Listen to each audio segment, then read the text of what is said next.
Welcome to the waylight. Today's passage for the reflection is taken from the Gospel according to St. John, chapter 16, verses 16 to 20.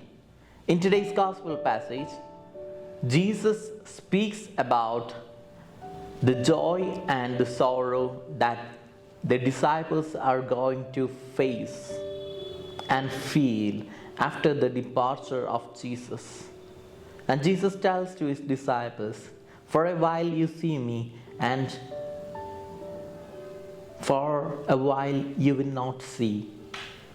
But the disciples did not understand what Jesus meant.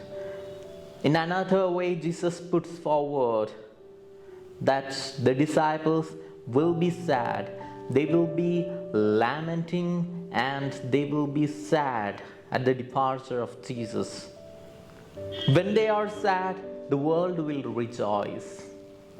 And there will come a time when their lamentation, when their sadness will turn into joy, rejoicing. Jesus brings about that aspect.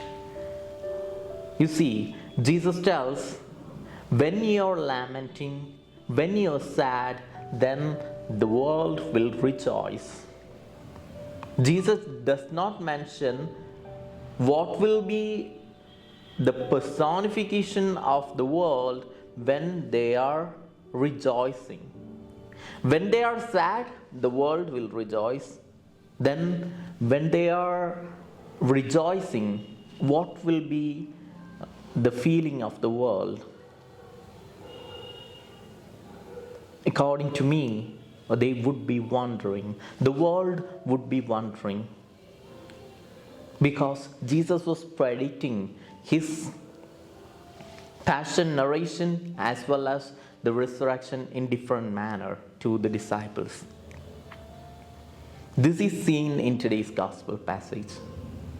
So Jesus is predicting his passion narration as well as his resurrection to the disciples. That's why Jesus speaks about the lamentation and the coming of the rejoicing.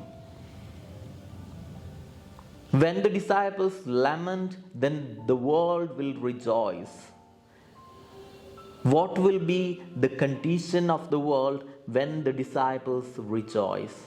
In all the sufferings, there is a kind of other aspect, rejoicing.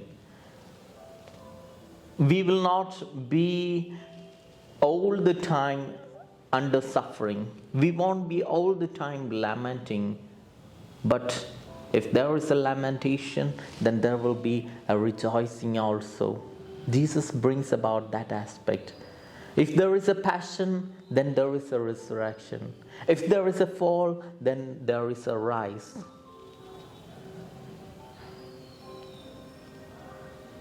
So, my dear friends, what will be the condition of the world when the disciples rejoice? When we go through the gospel, we can understand that at the time of the resurrection, people wondered about the sayings of the people themselves. The authority, those who crucified Jesus wondered by saying and by hearing that Jesus had resurrected from the dead. That was a good news for the disciples. They were rejoicing. And what about the world? World was wondering. But the thing is that, did they believe in Jesus Christ? The world was wondering, but still they did not believe in Jesus Christ. So, my dear friends, today Jesus speaks about the rejoicing and the sadness. When there is sadness, automatically there will be a time for rejoicing. This is kind of admixture in our life. If there is suffering, then automatically there will be a rising, there will be a resurrection of this passion or suffering. Jesus brings about that aspect.